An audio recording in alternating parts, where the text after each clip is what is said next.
அளவிட முடியுமா அதன் ஆனந்தத்தை?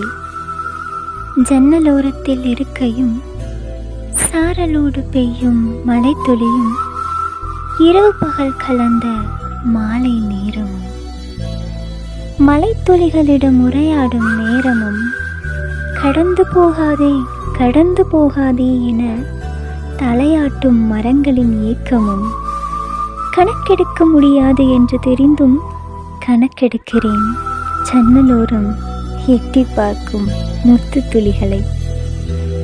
எண்ணி பார்க்கிறேன், சொல்ல வார்த்தை இல்லாமல் பூரித்து போகிறேன்.